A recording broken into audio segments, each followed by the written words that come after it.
अस्सलाम वालेकुम व्यूअर्स, आज मैं आपके लिए बेसन के लड्डू की रेसिपी लाई हूँ। सर्दियों में बेसन के लड्डू के इस्तेमाल से बहुत फ़ायदा होता है। ख़ास तौर पर इसे खांसी और ज़ुकाम से काफ़ी हद तक बचा जा सकता है। अगर आपको ये रेसिपी चाहिए तो आपको ये वीडियो फुल वॉच करनी होगी। तो चलें बनाना शुरू करते हैं।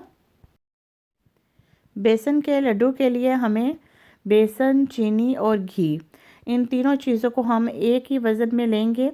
जैसे मैंने यहाँ पर 2 कप बेसन लिया है तो मैं घी का इस्तेमाल भी 2 कप ही करूँगी और चीनी भी यहाँ पे 2 कप जाएगी। अगर आप कम मीठा खाते हैं तो आप थोड़ा मीठा कम कर लें। यहाँ पे सब्ज़ इलायची का इस्तेमाल होगा। ड्राई फ्रूट में मैंने यहाँ पे बादाम, काजू और किशमिश का इस्तेमाल किया है और सौंफ यहाँ पे मैंने 2 टेबलस्पून लिया है।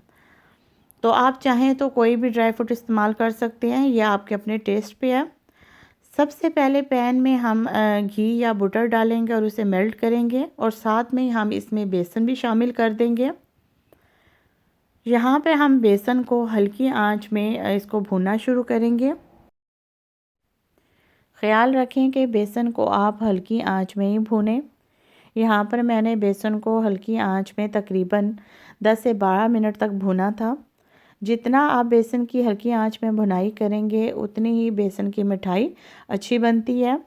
आप चाहे इसकी बर्फ़ी बनाएं, चाहे आप इसके लड्डू बनाएं, आप बेसन को हल्की आंच में ही भुनें। मैंने यहाँ पे बेसन को 10 से 12 मिनट तक भुना है। शुरू में आपको लगेगा कि बेसन सख्त हो गया है, शायद इसमें घी या जो आपने बटर डाला है वो कम है, ये आप देख सकते हैं। पर ये ऐसा नहीं है, क्योंकि हम वज़न ये दोनों चीज़ें ली हैं तो ये बिल्कुल परफेक्ट है। तो जैसे जैसे आप इसे भूनते जाएंगे इसमें घी अलग होता जाएगा और ये लिक्विड फॉर्म में आ जाएगा। यहाँ पर मुझे बेसन को भूनते हुए तकरीबन 6-7 मिनट हो चुके थे। तो मैंने यहाँ पे हाफ़ टी स्पून सब्ज़ इलायची का पाउडर शामिल किया है। यहाँ पर हम बेसन को मज़ीद 4 से 5 मिनट तक भूनेंगे और इसके बाद फिर हम इसमें ड्राई फ्रूट ऐड करेंगे।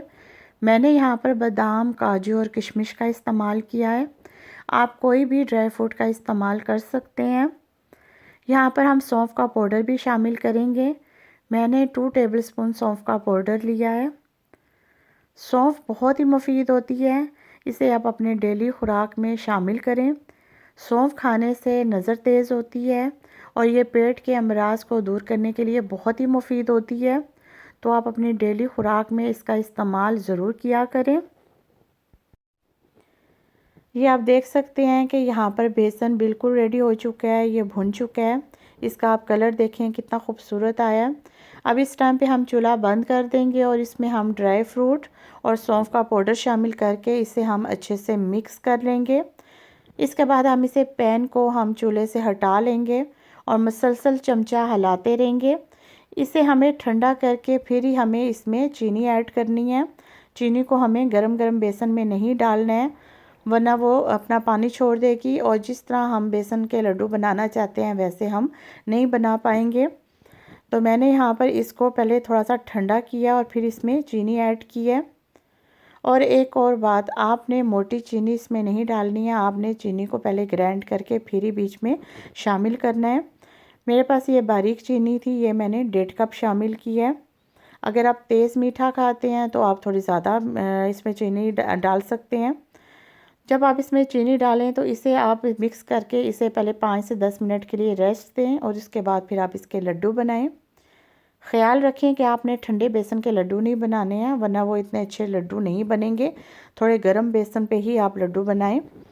ये देखें कितने ज़बरदस्त ये बेसन के लड्डू तैयार हो चुके हैं। बिल्कुल दानेदार बेसन के लड्डू बने हैं, बहुत ही मज़े के भी लगते हैं और इसके बहुत फ़ायदे हैं। सर्दियों में सर्दी से बचने के लिए ये बहुत मुफीद होते हैं।